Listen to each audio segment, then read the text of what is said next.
How's it going, y'all? Welcome back to the channel. I'm Brian, if you're new here.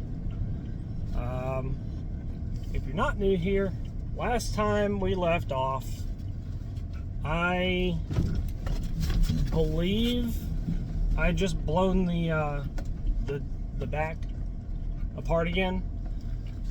Well, I realized after getting everything put back together that the frame where the airbags are mounted in the back, when you aired it up, it would bend.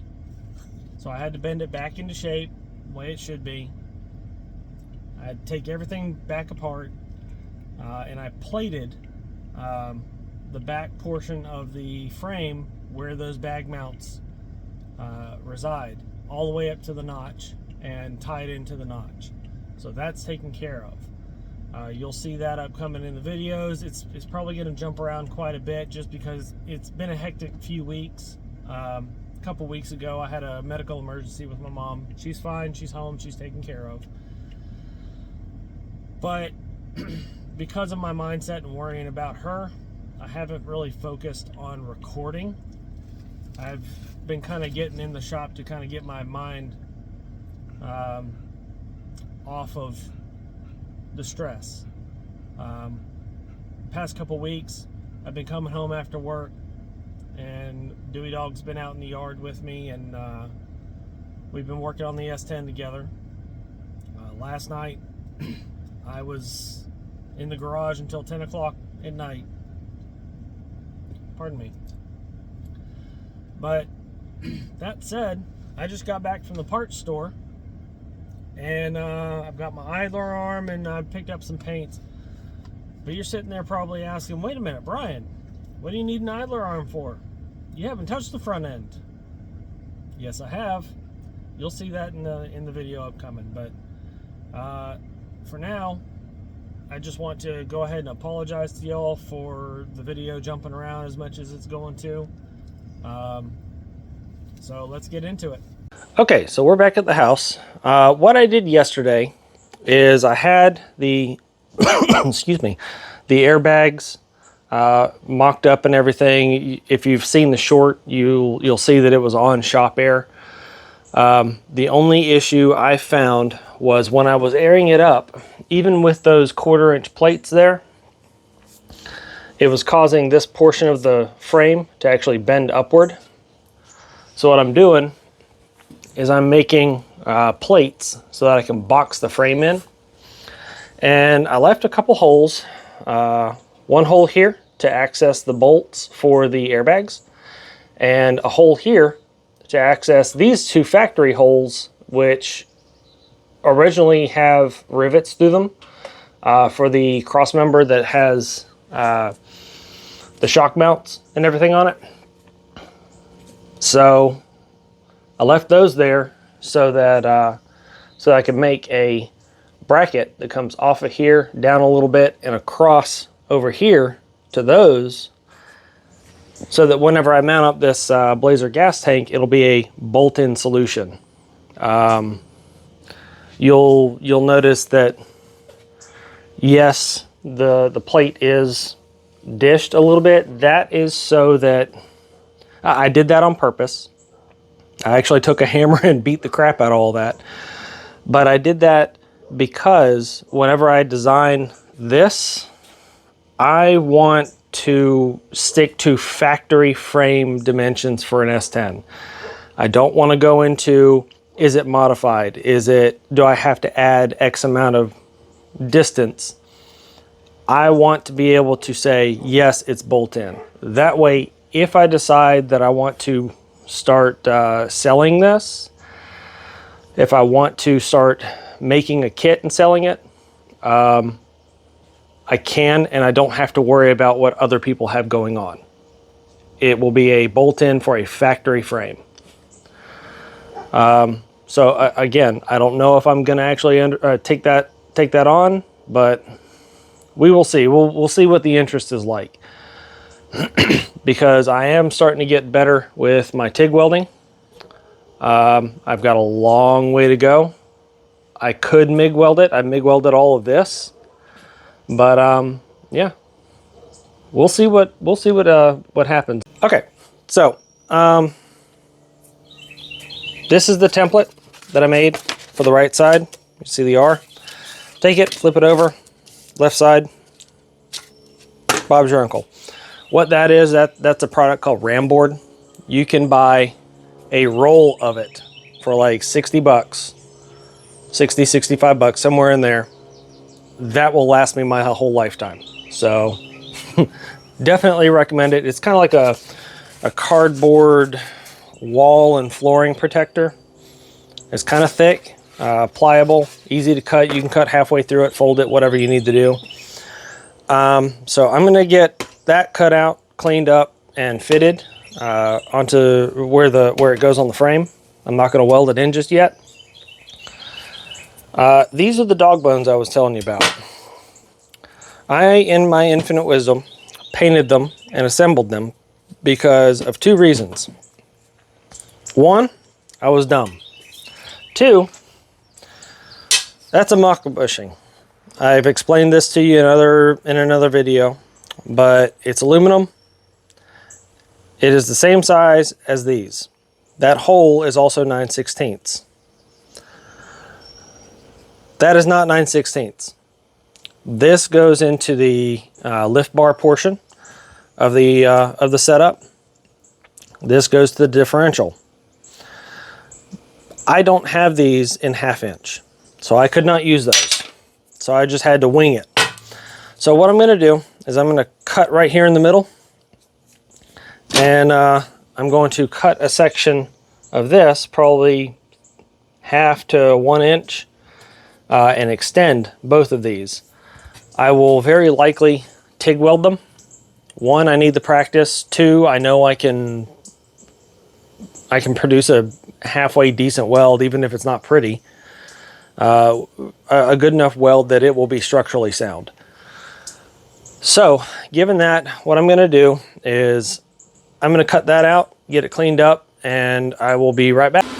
Okay. Let me put the glove on the correct hand this time. Got my plasma cutter set up.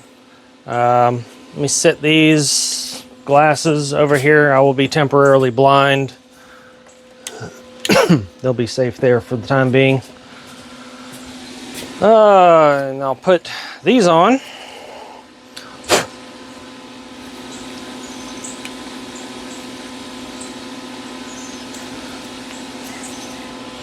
And we'll get cutting.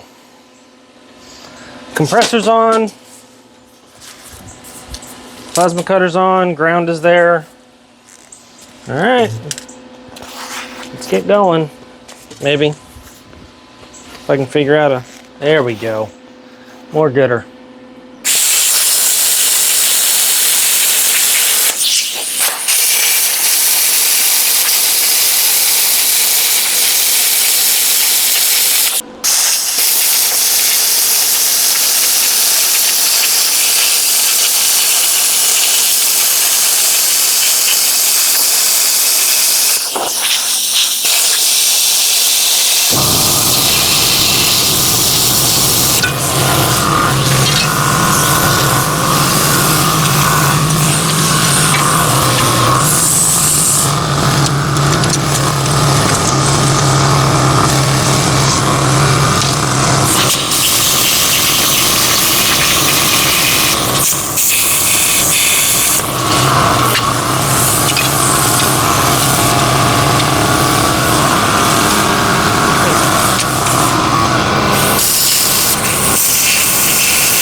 Okay, so that's that cut out.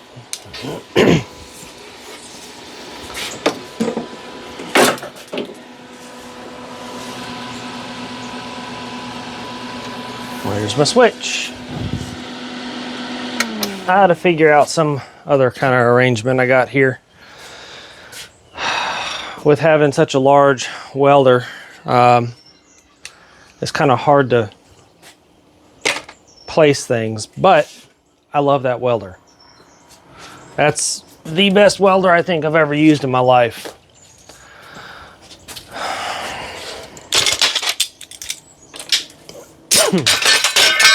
Watch feet.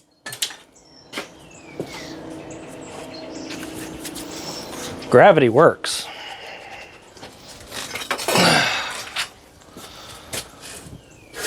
Okay, let's take this over. I'm gonna take you over there, and we're gonna clean this up and get it fitted up and everything, and we'll get after it. Let me grab my paint pen, because I know I'm gonna have to do some trimming. Oh, I may have to move y'all. Maybe not. Okay, so let's see here.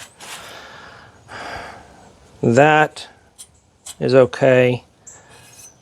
That right there. I'm gonna mark this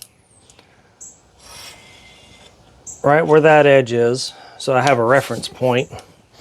I'll mark here and here as a reference. I'm gonna mark here as a reference, and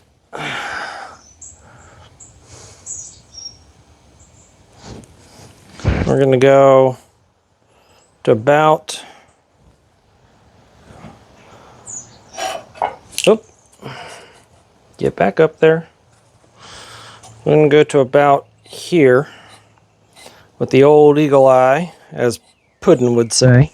If you haven't ever watched his channel, Puddin's Fab Shop, he's a very, very entertaining individual. Far more entertaining than I am. But definitely worth a watch. Very wholesome. And in this world here lately, wholesome is a very much needed thing. So I'm marking the back side of this because I want to trim it up pretty even with that frame. I gave myself some additional leeway, some thickness here. You can see that's where it should be, and that's pretty close to where it's winding up. It's actually going to be right about there. But you can see I can take off that much, and same thing right there. And then what I'm going to do is I'm going to draw a line from here down to here and lop that off so it can match this side. Past that, take my carbide bit and clean up in here and in here, and it should be pretty well good to go. And it looks like it has started to rain, and Dewey Dog has joined me. So I'm going to take you back over to the bench. I'm going to draw that line, lop off those couple of pieces, and see if we can't get this thing cleaned up and welded in. All right, so let's get this trimmed off. First thing I need to do is make that mark.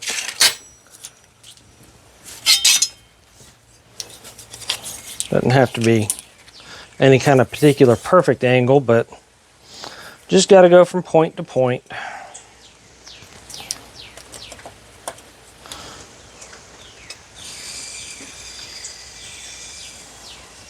There's that mark.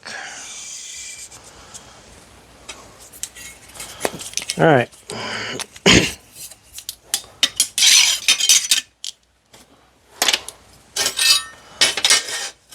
That just like that. Come on.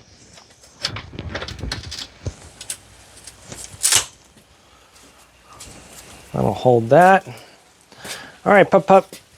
I need you to go on the other side of the truck. Come here. Come here.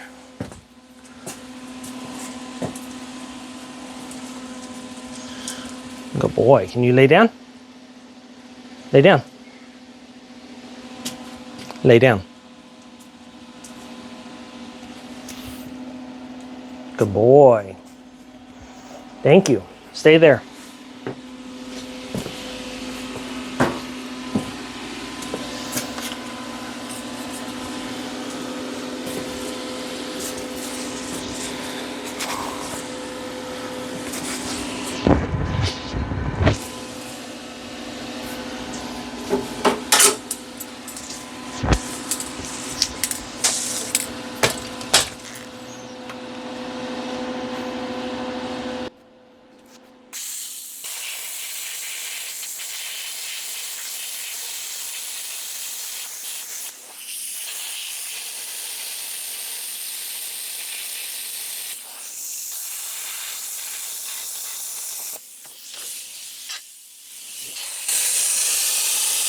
All right, quiet that down a little bit.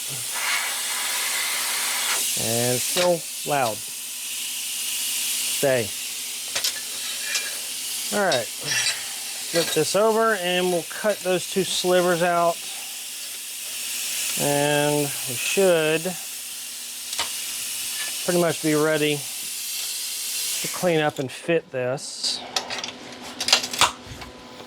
Get those well out of my way.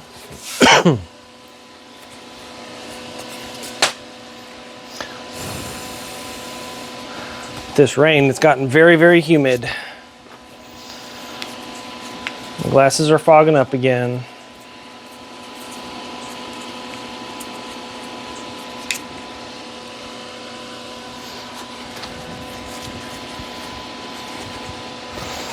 All right. Yeah, we'll do this side, why not?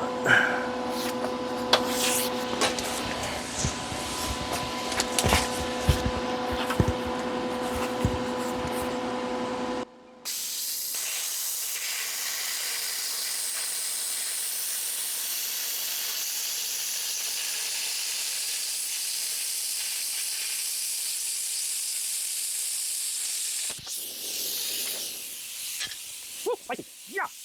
Ow. That was a little toasty.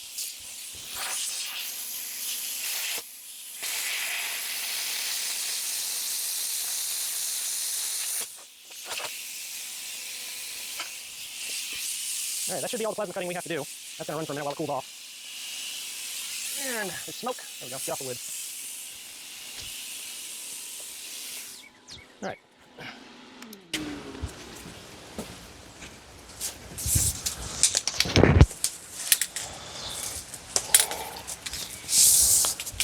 Since that should be all the cutting we're going to have to do, at least plasma cutting,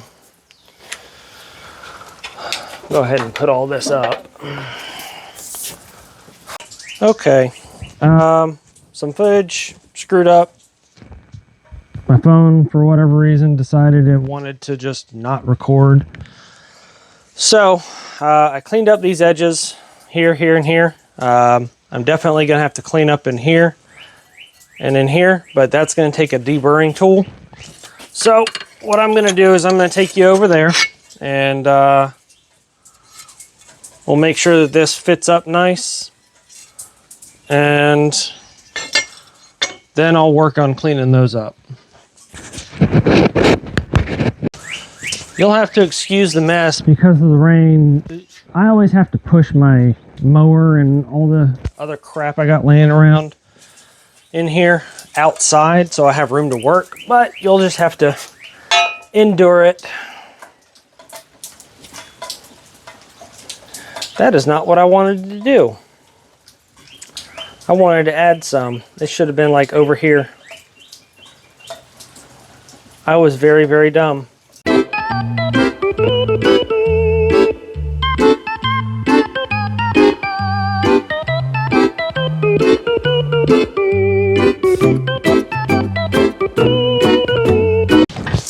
Alrighty. I'm back to where I was, and actually a little bit further too. I got this fitted up and everything. I also cleaned up all the edges. Got it looking pretty good. I'm going to clean off this back side and this front side here, and then I'm going to spray weld through primer in a couple of places, namely the back of this and the inside of the frame here. I'm going to sit this up here and we can get down to business. So let me go ahead and do that.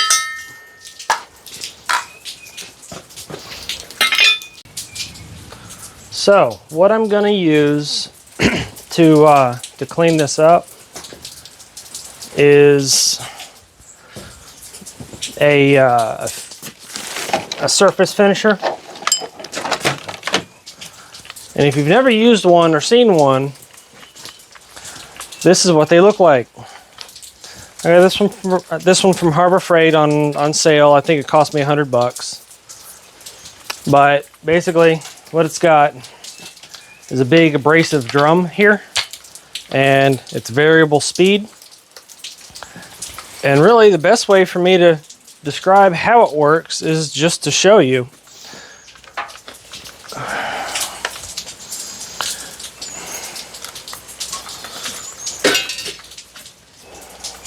Make sure you wear eye protection. Just go ham.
And the best thing about these things is how fast they work.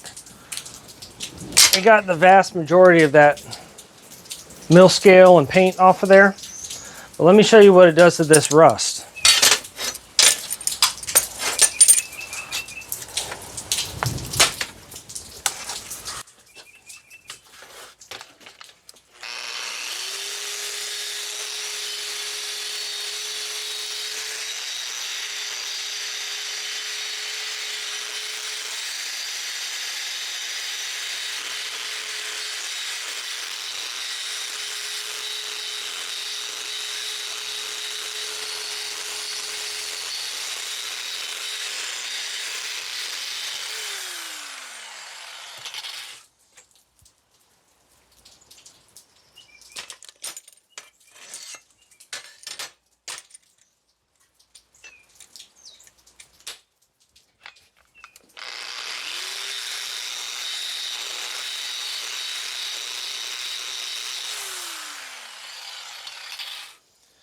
There, just that quick,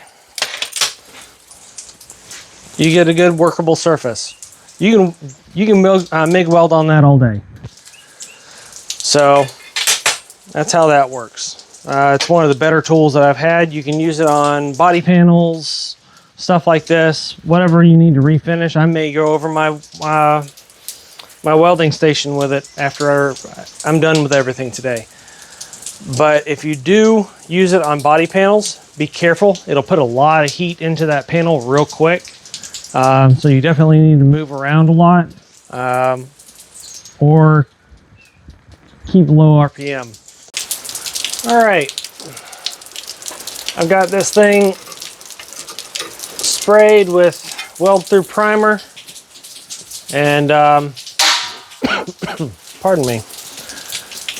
and just about ready to weld up, I think. So let's get this in position.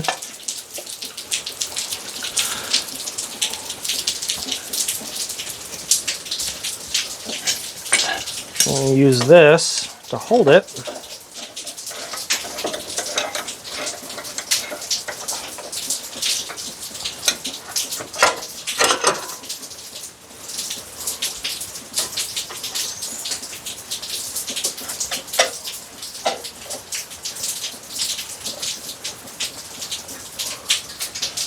Just like that. Let's fit it up good. So what I'll do is I'll throw a tack here, a couple tacks up here, tacks down here. Well, hang on.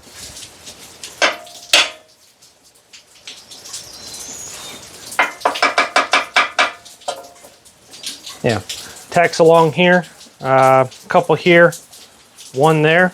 I'll take this off because I'm going to have to take a much larger hammer than this and probably hit here just to deform that in, because as I said earlier, I want to keep this as stock as possible, just because I am going to be going off of these holes to do my design work for this Blazer tank conversion kit.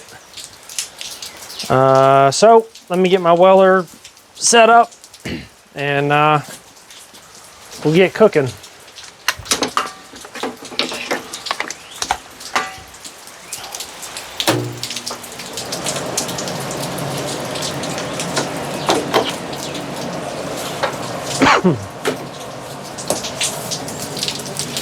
Bring this under there because I'm going to be going under anyway.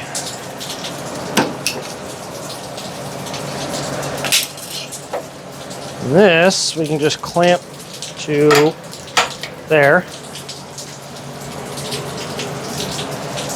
I'm going to throw a hoodie on because I have a hoodie just for welding. It's well, I shouldn't say it's just for welding. It's flame retardant.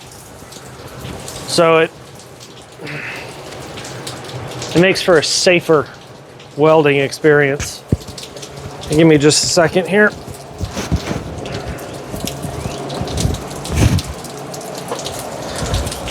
There, hopefully you can still hear me pretty good. Get my glasses so I can see, get my welding helmet, and my gloves, wherever I set them. There they are. Turn this on. Okay.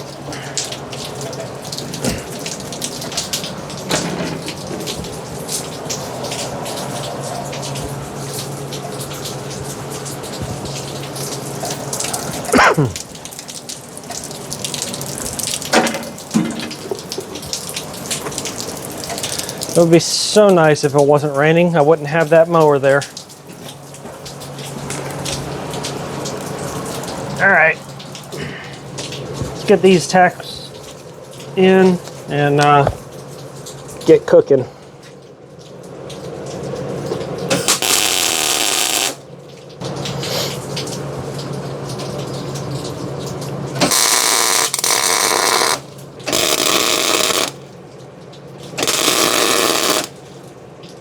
That doesn't sound good. Did I? No, I did not, because I'm an idiot. Good thing those are just tack welds.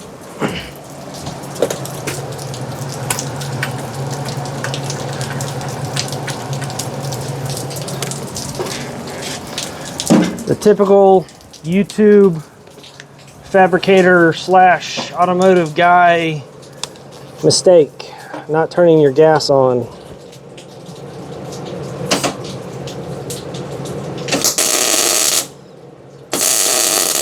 Hey, it's amazing. It does so much better when you have gas.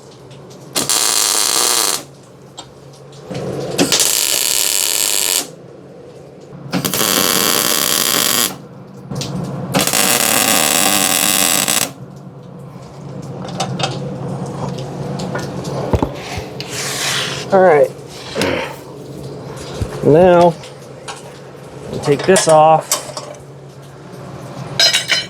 Give this a few love taps.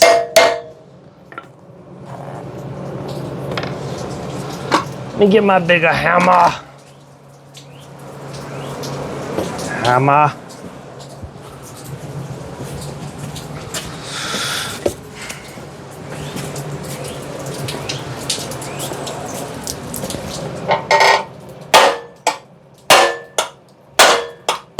Whoops.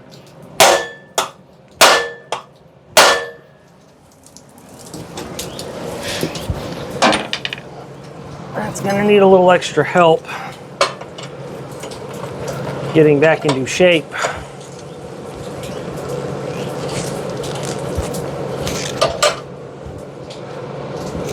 There.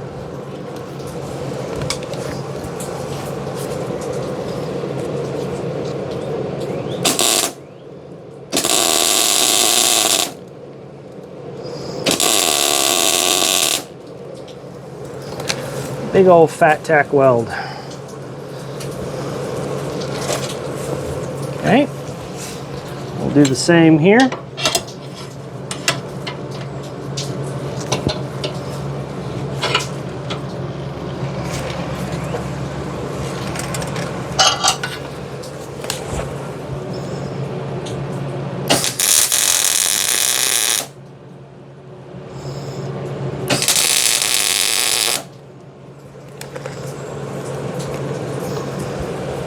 All right, we should be able to start welding some stuff up. I'm gonna hit this area last, just because that's another area where I have to hit with the hammer. And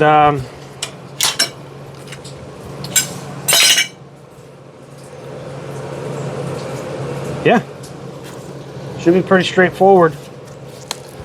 So let's get after it.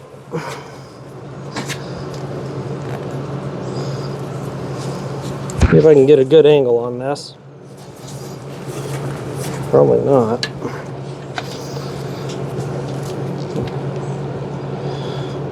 There we go. And I'm right in your all's way, so bear with me.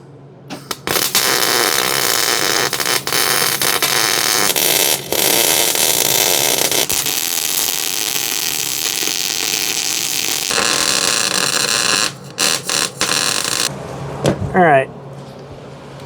Let me get my big hammer and start hitting on that. Is this my big one? I don't think that's the big one. Is not the big one. That's the big one. I got a bigger one at work, but it's at work.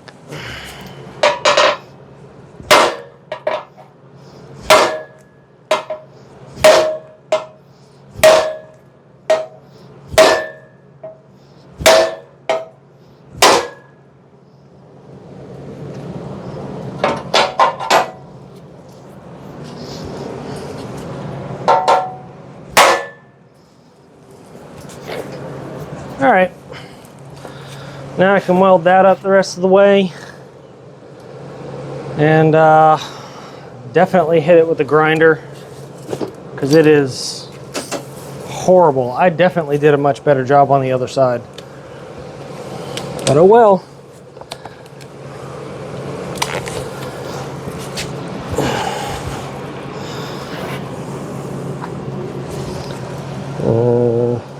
Let's move y'all over here.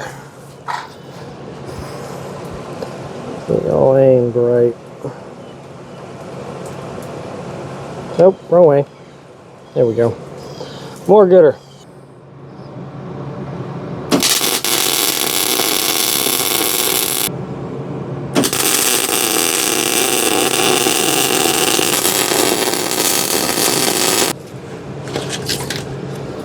So, what I'm going to do, I'm going to let that cool, and I'll hit it with a flap disc, clean up all those bubblegum welds. That side turned out way better. I don't know what the deal is today. Maybe it's the humidity, but I'll clean that up. All I'm really doing that for is to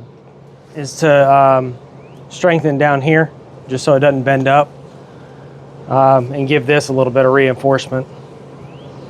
But all in all, I could probably take my deburring tool and dig that down a little further, but I'm not overly worried about that. I'm gonna go inside for a little while, let this cool off, grab some lunch, and I'll catch y'all back in a little bit. All right, y'all. So yesterday, my battery died on me while I was recording, and I lost a lot of footage because of it. But basically what I did, let me get you spun around. What I did was, yesterday I had shown you that I got that side plated in. Yesterday's endeavor was to get this side plated in. You can see I allowed access for bolts for the bags, as well as here. And actually I'd probably need to make that a bit larger.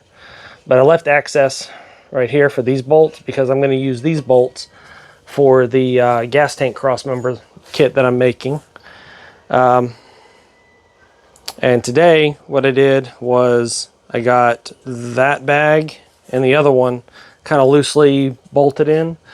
I'm just waiting for those two brackets right there to dry enough that I can put them in paint, get a couple coats on them, and we'll bolt the back up, and it'll be back on shop air. But what I also did is, don't mind the mess. I need to do some straightening up. I got this end up on jack stands. I'm going to start tearing into the front before too long and get it on bags. I've got a couple of RE7s that were on the front of this truck with the other frame that I had. A little bit of backstory. This truck I traded a vehicle for, a running driving vehicle for, and it was a fair trade. This one needed a lot of, this one needed a lot of work. There was a lot of loose ends on it, and I am tying up those loose ends. I'm redoing a lot of stuff. The original frame that was on the vehicle, I sold it, got this frame, and I am doing this frame the way I originally wanted to do my other truck. That truck is long gone. I had to scrap it. My first vehicle, I was young, dumb, and beat the living crap out of it, but that's beside the point. So this one, Thorbeck uppers and lowers, LS, the 4.8 liter with a LS1 intake. That is so that the LS will fit underneath the stock hood, even with a body drop. I've confirmed that because the vehicle, or this vehicle, I mean, could you really even call it the same vehicle? Because I have a whole nother cab, it's a whole nother frame. Literally the only thing I'm using from it is the suspension, the rear end, and the engine. That's it. But the original cab was 3-inch body drop, and this motor with this intake fit underneath that stock hood.